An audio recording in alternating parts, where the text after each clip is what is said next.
और एक बात याद रखें, जितनी लंबी यात्रा होती है उतनी ज्यादा तैयारी होती है। आपको यहां से प्रतापगढ़ जाना है तो ज्यादा तैयारी की जरूरत नहीं, उठाओ गाड़ी चले जाओ। प्रयागराज तक कोई बात नहीं, पर मुंबई जाना है, कोलकाता जाना है तो थोड़ी आपको तैयारी करके जाना पड़ेगा, सूटकेस लगाना पड़ेगा, रिजर्वेशन करवाना पड़ेगा, यात्रा थोड़ी लंबी है। और विदेश जाना हो फिर तो और लंबी तैयारी चलती है, महीनों पहले से पासपोर्ट बनवाना होगा, वीजा लेना होगा, बहुत औपचारिकताएं होती हैं, यात्रा और ज्यादा लंबी है। ऐसा थोड़ी है कि सूटकेस उठाए और चल दिया। पर एक यात्रा ऐसी है जो सबसे लंबी है और एक ना एक दिन सबको जाना है। और उसी लंबी इतनी यात्रा पर, यात्रा के लिए जब जाना सबका पक्का है तो तैयारी किसी की नहीं, उसके प्रति कोई विचार ही नहीं मन में आता है। एक दिन उस लंबी यात्रा पे जब निकलेंगे तो उसके लिए हमने क्या तैयारी की है। लोगों को जाता हुआ देख रहे हैं कि फलाने चले गए, फलाने चले गए, कईयों को तो अपने कंधे पर खुद ही विदा करने लग जाते हैं। तो जाता हुआ हम देख रहे हैं और ये भी समझ रहे हैं कि एक दिन हमको भी ऐसी जाना होगा, पर सब कुछ जानते हुए भी उस पर ना विचार करते हैं, ना उसकी कोई तैयारी, और उस यात्रा का किसी को कोई अनुभव भी नहीं, कोई एक्सपीरियंस नहीं।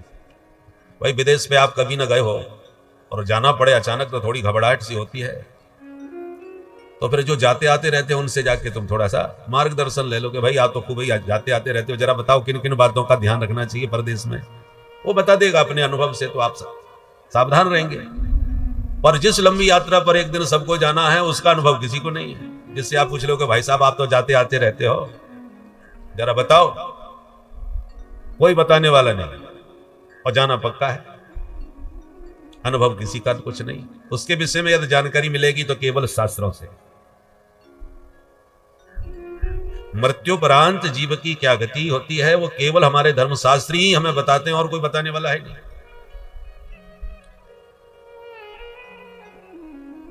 और हम लोग इस पर विचार किए बिना बस दिन भर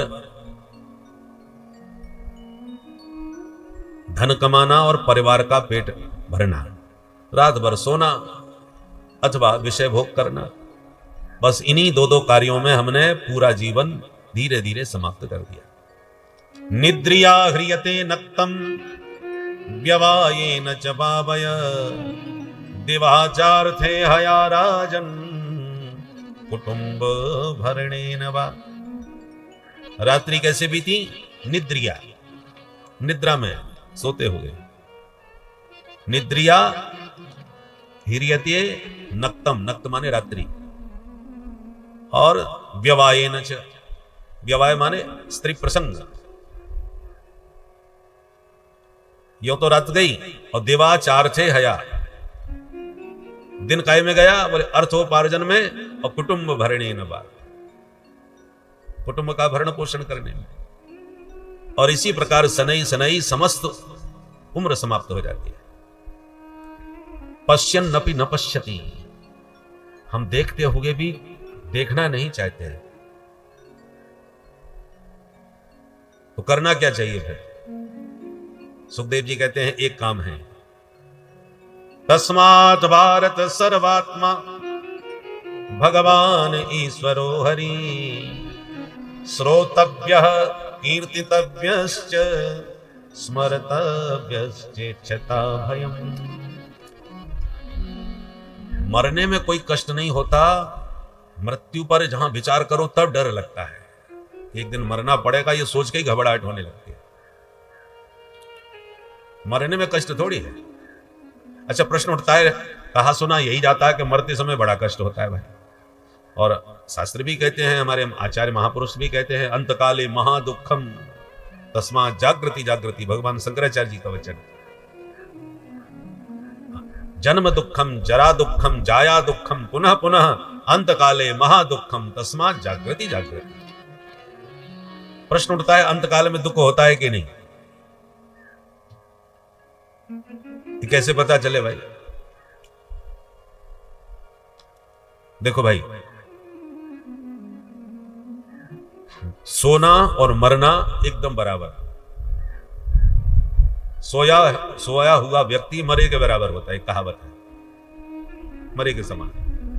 इसलिए निद्रा का एक दूसरा, मृत्यु का एक दूसरा नाम है चिर निद्रा, हमेशा के लिए सो गए। अच्छा तो एक बात बताओ, निद्रा में कोई कष्ट होता है क्या? कोई कष्ट नहीं। कष्ट की तो बात छोड़ दो, नींद ना आवे तो नींद की गोली खाते हैं, भाई नींद आ जाए।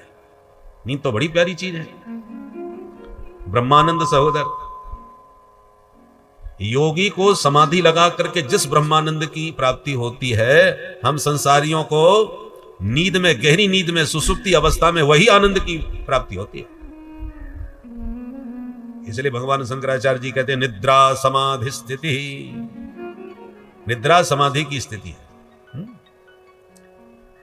तो ये तो आनंद का विषय है। तो जब नींद में कोई कष्ट नहीं तो चिर निद्रा में कष्ट क्यों?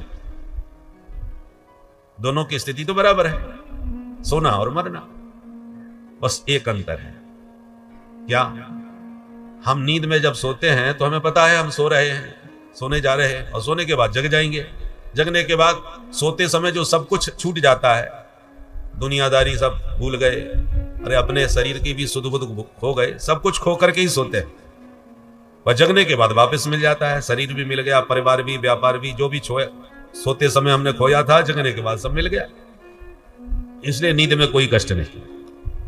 पर जब चिर निद्रा में आंख बंद होती है, तब हमें यह पता है कि मरने के बाद जब हमारी आंख खुलेगी तो न शरीर होगा हमारे पास, न परिवार होगा हमारे पास, न व्यापार होगा हमारे पास। जो जिंदगी भर हमने खून पसीना बहा करके जुटाया, कमाया, तो एक झटके में आंख बंद करते ही छूट जाएगा। बस उसी छूट जाने का कष्ट होता है। मरने का कष्ट नहीं है, छूटने का कष्ट है। जिस घर परिवार को आप एक दिन, 2 दिन के लिए भी ठीक से नहीं छोड़ पाते, कहीं परदेश चले जाए, कहीं भागवत सुनने चले जाए तीर्थ में, तो प्रतिदिन लगभग टेलीफोन करके पूछ ही लेते हैं, कहो साहब सब ठीक ठाक चल रहा है, दुकान पे कौन गया था, कारोबार की सब जानकारी ले लेते हैं। तो जिस घर को आप 2 दिन के लिए ठीक से नहीं छोड़ पाए, उसको हमेशा हमेशा के लिए छोड़ना पड़े तो कष्ट नहीं होगा क्या? इसलिए हमारे आचार्यों ने कहा कि छोड़ना तो तुम्हें पड़ेगा, राजी गैर राजी, यम के दूत आके जबरदस्ती छुड़ा के ले जाएंगे। जब छोड़ना तुम्हारा पक्का है, और छोड़ने में ही कष्ट होता है, इसलिए आप छोड़ने का अभ्यास बनाइए। 4 आश्रम बनाए, ब्रह्मचर्य, गृहस्थ, वानप्रस्थ और संन्यास। आश्रमात आश्रमम गच्छेत, एक आश्रम से दूसरे आश्रम में प्रवेश करना चाहिए। 25 वर्ष की उम्र तक खूब ब्रह्मचर्य का पालन करके वेदाध्ययन, शास्त्राध्ययन करो। विद्याध्ययन का समय होता है प्रारंभ का 25 वर्ष, और फिर बाद के जो 25 वर्ष हैं, 25 से 50, घर गृहस्थी बसाओ, रुपया पैसा कमाओ, बच्चे पैदा करो, उनको आत्मनिर्भर बनाओ, पितृ ऋण से मुक्त हो जाओ। और 50 के बाद फिर वानप्रस्थ जीवन जियो।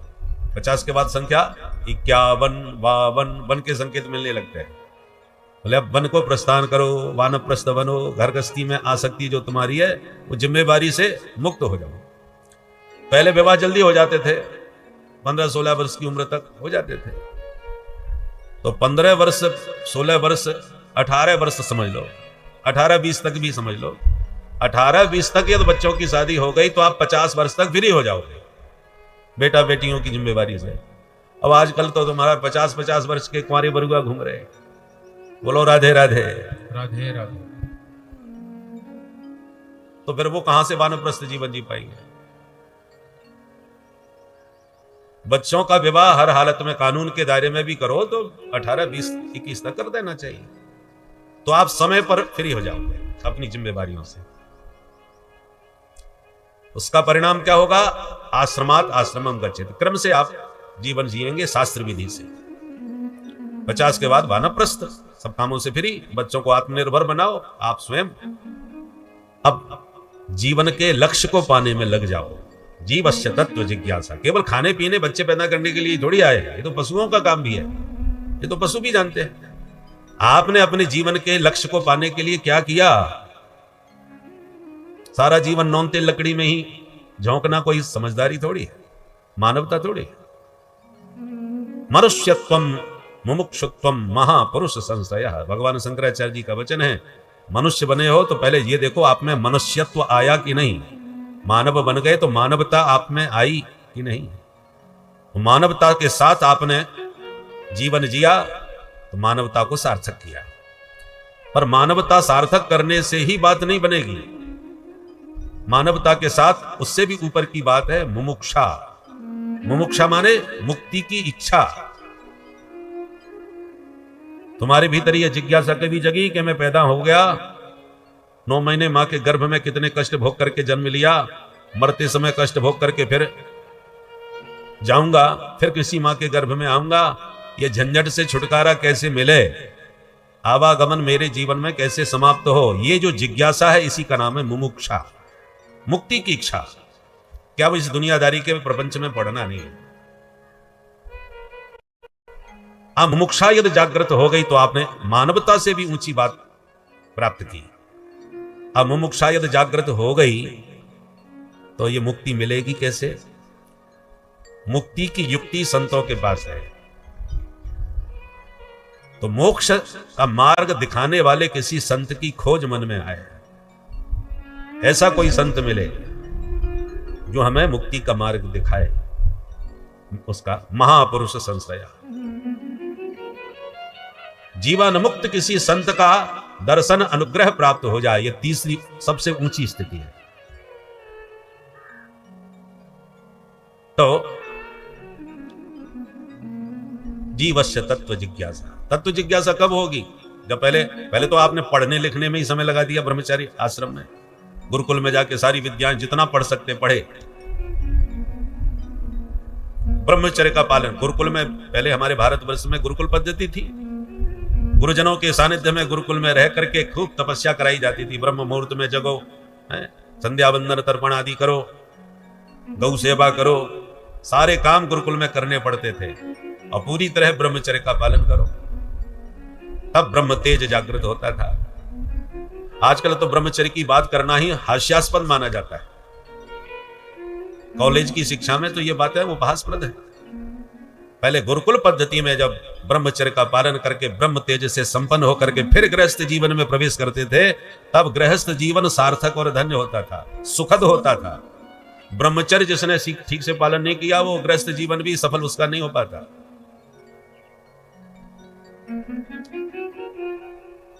अब गृहस्थ जीवन में जब संतान उत्पत्ति के बाद आपने पढ़ा लिखा करके उन सबको आत्मनिर्भर बना दिया बच्चों को, उसके बाद फिर अपना शेष जीवन, आधा जीवन अब संसार में चला गया, 50 के बाद अब जो शेष जीवन है उसको अपने मानव जीवन के लक्ष्य की प्राप्ति में लगा दीजिए। वन को प्रस्थान कीजिए, घर परिवार की जिम्मेवारियों से फ्री होकर। घर में रहोगे, संसरती संसार, संसार बदलता जा रहा है। आपका जमाना और था, आज का जमाना कुछ और है। अब अपने बच्चों को आप अपने जमाने के तरीके से चलाना चाहोगे, टकराव पैदा होगा। वो कहेंगे पिताजी तुम्हारा जमाना गया, अब हमको अपने ढंग से जीने दो भाई। तो तनातनी घर में मचेगी, आपका सम्मान समाप्त होगा। तो आपका अपमान घर में हो, उससे अच्छा है कि घर से, या तो घर में ही रहना है तो हस्तक्षेप करना बंद करो। जब तक बेटा पूछे नहीं तब तक कुछ बताने की जरूरत नहीं।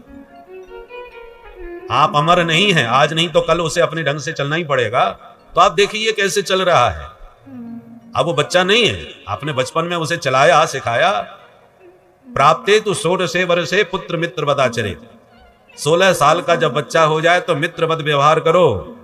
आंख दिखाना, डांटना, फटकारना सही नहीं है। केवल परामर्श दीजिए, उसे मार्गदर्शन उसे दीजिए, वो भी मांगे तब, पूछे तब।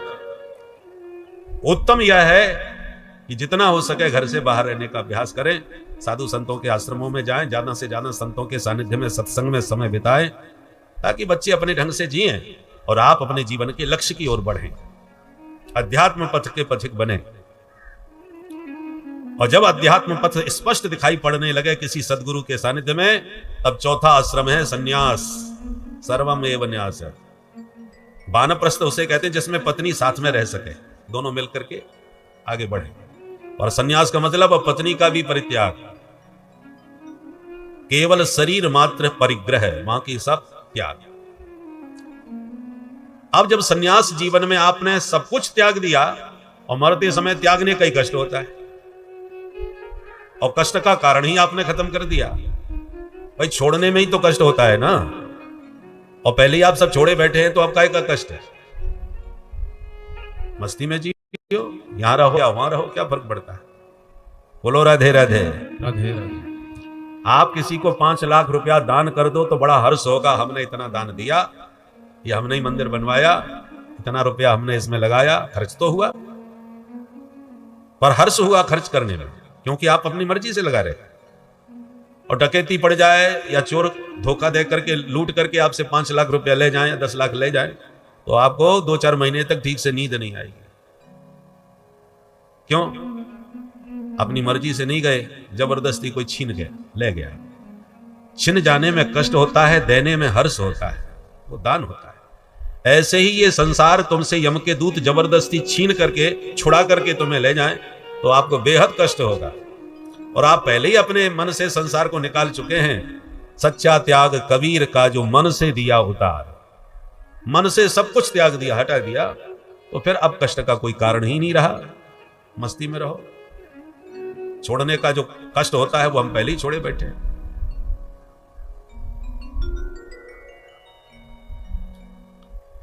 एक देश ऐसा था जहां का कानून ऐसा था कि जो भी राजा बनेगा वो सिर्फ 5 वर्ष तक राज्य करेगा और राज्यकाल पूरा होते ही उसे नदी के पार जंगल में छोड़ दिया जाएगा। और जंगल के जंगली जानवर उस राजा को चीर फाड़ के खा जाते थे, राजा मारा जाता था। इस भय के कारण कोई राजा बनने को तैयार भी नहीं होता था। राजा बनने का मतलब 5 साल के बाद मरना पक्का नियम था। एक बार राजा का 5 साल पूरा हुआ तो उसे नदी पार छोड़ दिया जंगल में। अब दूसरा राजा ढूंढ रहे थे मंत्रिमंडल के लोग। नियम यह था कि कोई राजा यदि न मिले तो जब राजा को छोड़ करके आवे उस समय पहले जो भी मिल जाए उसको पकड़ के राजा बना दिया जाए जबरदस्ती। पहले से कोई तैयार हो गया तो अच्छी बात है, नहीं हुआ तो जो मिले उसे बनाओ। तो जब राजा को कोई तैयार ही नहीं था, राजा को छोड़ के जब नदी से वापस लौट रहे थे कि रास्ते में एक बाबा जी मिल गए, तो पकड़ लिया बाबा को। बोले महाराज अब आपको राजा बनना पड़ेगा हमारे देश का। बाबा जी बोले हम तो फक्कड़ राम है, रमते राम, हम राजा बन के क्या करेंगे। बोले नहीं नहीं, देश का नियम है, आपको शायद पता नहीं। पूरी नियमावली बताई और अंत में कहा तुम पहली बार टकराए हो राजा को छोड़ने के बाद, इसलिए राजा तो अब तुमको बनना ही पड़ेगा। बाबा बोले बनना पड़ेगा तो कोई बात नहीं, बन जाएंगे। तो वो कोई नियम पूरा बताया कि आपको भी 5 साल के बाद यहीं छोड़ने जाएंगे। अच्छा, परंतु अब तो फंस गए, बनना तो पड़ेगा। तो स्वीकार किया, बोले ठीक है भाई, जैसे होगा देखा जाएगा। बाबा जी बन गए राजा। अब अभिषेक हो गया तो राजा बनने के बाद बाबा बोले सुनो अब हम राजा हैं तो हमारी आज्ञा सबको माननी पड़ेगी कि नहीं। बोले हाँ बिल्कुल साहब, आप हमारे राजा हो, जो आज्ञा देंगे मानेंगे। ठीक है, तो हमारी पहली आज्ञा है कि नदी पार का जंगल पूरा कटवा दिया जाए। बोले जो आज्ञा महाराज, आदेश राजा का। पूरा जंगल साफ, जितने जंगली जानवर थे या तो शिकार करके मार दिए गए या चिड़ियाघर में भर्ती कर दिए गए, या तो भीतर या ऊपर।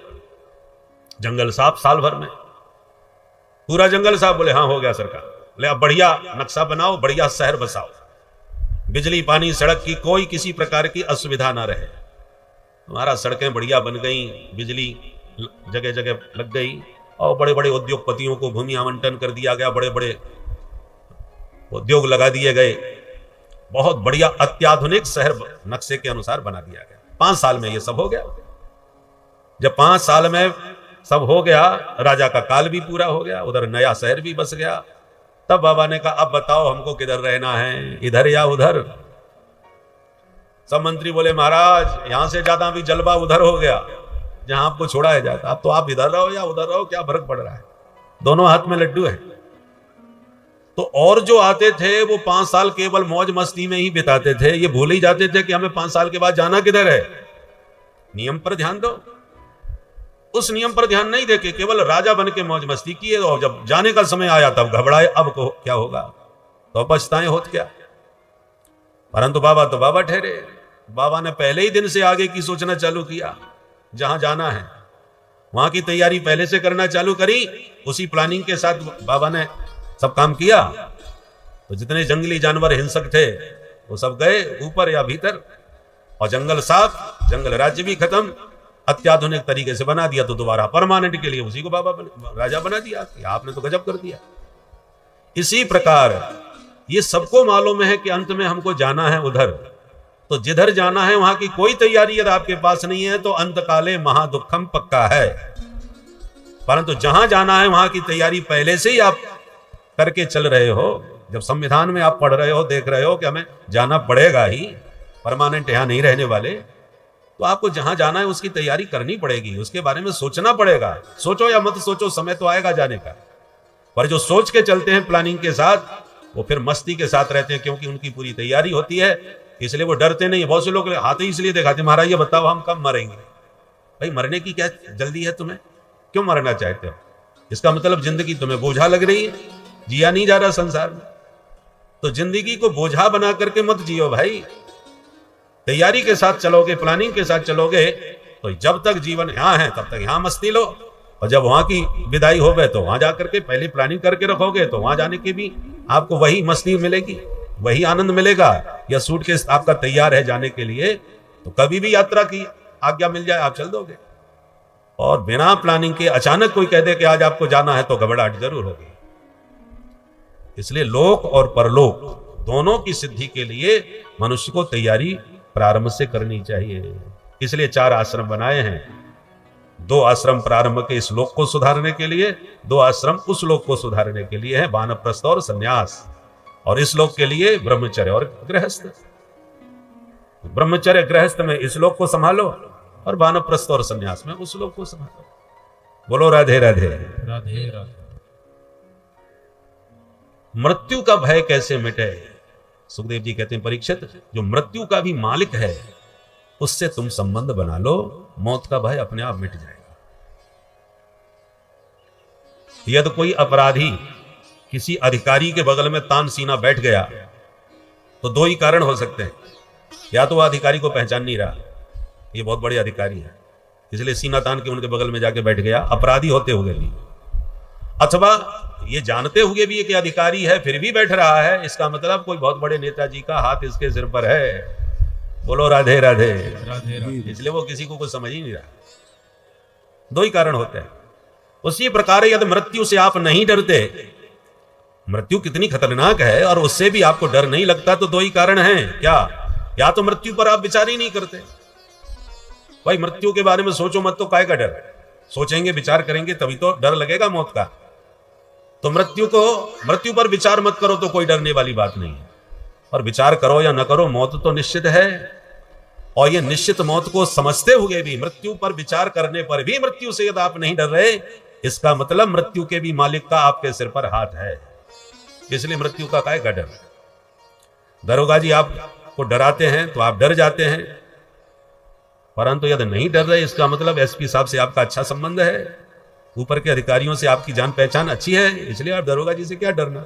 2 ही बात है।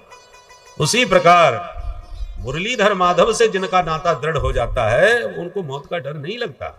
मेरे तो गिरधर गोपाल, गिरधर गोपाल जब मेरा हो जाए, ये पूरा दृढ़ विश्वास संबंध गिरधर गोपाल से मीरा का जुड़ गया, तो हलाहल जहर भी जानते हुए भी पी गई, मौत का कोई डर नहीं, क्योंकि मृत्यु के मालिक से उनका संबंध जुड़ गया। भागवत में भगवान कहते हैं, कई जगह पर कहा है, मद भयात बाति बातो यम सूर्यस्तपति मद भयात वर्षतीन्द्रो दहत्यग्नि मृत्युश्चरति मद भयात। मेरे भय से मौत चलती है, मेरे भय से सूर्य तपता है, मेरे भय से इंद्र पानी बरसाते हैं। ये सब भगवान के कर्मचारी हैं जो भगवान की आज्ञा पर चलते हैं। भगवान का कानून बड़ा जबरदस्त है, उनके कर्मचारी भी बड़े सजग हैं। 100 साल पहले पंचांग में लिख दिया, इतने बज के इतने मिनट और इतने सेकंड पर सूर्य उदय होगा, तो घड़ी मिला लीजिए, सेकंड का भी विलंब नहीं करेंगे। सूर्य भगवान के 10 बजे का ऑफिस है और 11 बजे पहुंच रहे हैं, ऐसा नहीं। और जो अस्त का समय है वो उसी समय अस्त होंगे, एक एक सेकंड। ये भगवान के कर्मचारियों का कार्य है। इसलिए भगवान तो कालों के भी काल हैं, कालम महाकाल कालम कृपालम। इसलिए भगवान से, सर्वसमर्थ ईश्वर से जिनका संबंध जुड़ जाता है, उन्हें फिर काल का भय नहीं लगता, मौत का भय नहीं लगता। तो संबंध जुड़े कैसे? उस महाकाल से, उस सर्वेश्वर परमात्मा से संबंध कैसे जुड़े? 3 बातें बताइए। श्रोतव्यः, कीर्तितव्यः, स्मर्तव्यः। पहले तो जिनसे तुम संबंध जोड़ना चाहते हो उनके बारे में सुनो, सुनोगे तभी तो जानकारी मिलेगी।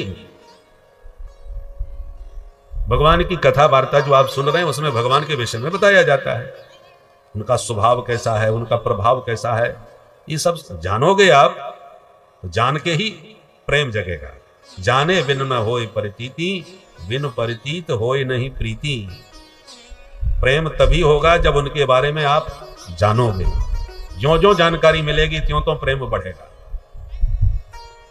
कोई कितनी भी बड़ी महान हस्ती आपके बीच में आके यहां बैठा दी जाए पर आप अपरिचित हों तो ठीक से प्रणाम भी नहीं करोगे, पर जब उनके बारे में बताया जाएगा कि इन्होंने ऐसे ऐसे कार्य किए तो ज्यों ज्यों जानकारी आपको मिलेगी त्यों तो श्रद्धा अपने आप बढ़ने लगेगी। इसलिए प्रथम भगति संतन कर संगा, दूसरी रति मम कथा प्रसंगा। नवदा भक्ति में पहले संतों का संग, माने जो भगवान के बारे में जानते हैं उनसे जुड़ो, और जो जानते हैं वो आपको जनाएंगे। सो जाने जे जनाई, तो वो जानकार लोग जब आपको उनके बारे में बताएंगे तब आपके मन में उनके प्रति प्रेम जगेगा। इसलिए श्रोतव्य, सबसे पहले अच्छे श्रोता बनो, ज्यादा से ज्यादा महापुरुषों की वाणी को सुनकर के उनके बारे में विषय में जानकारी प्राप्त करो, और जब जानकारी की खूब मिल जाए तो आप भी दूसरों को फिर सुनाओ, उनके गुणानुवाद गाओ, कीर्तन करो। कीर्तन का अर्थ क्या होता है? कीर्ति का गायन, भगवान के यशोगान। कीर्ति गान का ही नाम कीर्तन है। हम जो आपको भगवान के गुण सुना रहे हैं, महिमा सुना रहे हैं, ये कीर्तन ही है, भगवान की कथा का ही नाम कीर्तन है। हाँ, हम आपको व्याख्यान रूप में कीर्ति सुना रहे हैं, और जो बहुत अच्छे कवि हैं वो पद्य के रूप में पदावलियों में उनकी कीर्ति को गा रहे हैं, भजनों के माध्यम से गा रहे हैं। है तो भगवान की कीर्ति का गायन, गद्य में गाओ या पद्य में गाओ, परंतु कीर्तन के नाम पर हम प्राय झांझ मजीरा के साथ गायन को ही कीर्तन मानते हैं। परंतु केवल वही कीर्तन नहीं है, भगवान की कथा कहना भी कीर्तन है, कीर्ति का गायन है। इसलिए नवदा भक्ति में कीर्तन के आचार्य सुखदेव जी हैं। श्रवणम कीर्तनम विष्णु, श्रवण के आचार्य परीक्षित हैं। नवदा भक्ति के एक एक भक्ति के अलग अलग आचार्य हैं। तो श्रवण भक्ति के आचार्य कौन? परीक्षित, उन्होंने श्रवण से मुक्ति प्राप्ति की। और कीर्तन के आचार्य सुखदेव जी। सुखदेव जी गा बजा के कीर्तन नहीं करते थे, वो भगवान की कथा गाते थे। इसलिए बहुत से वक्ता कहते हैं महाराज हम फलानी जगह कथा गाने जा रहे हैं, तो गाने का मतलब ये थोड़े गाते ही रहते हैं ना, भगवान की कथा को कहना ही कीर्तन है, जैसे सुखदेव जी महाराज। तो श्रोतव्य, पहले सुनो, फिर कीर्तितव्य, माने दूसरों को सुनाओ, उनके गुणानुवाद गाओ। और सुनने सुनाने वाला जहां कहीं नजर ना आवे, कोई नजर ना आवे, तो फिर क्या करें बैठ के? बोले स्मरतव्य, फिर बैठ करके एकांत में स्मरण करो, चिंतन करो, ध्यान करो। स्मरण चिंतन में अंतर क्या है?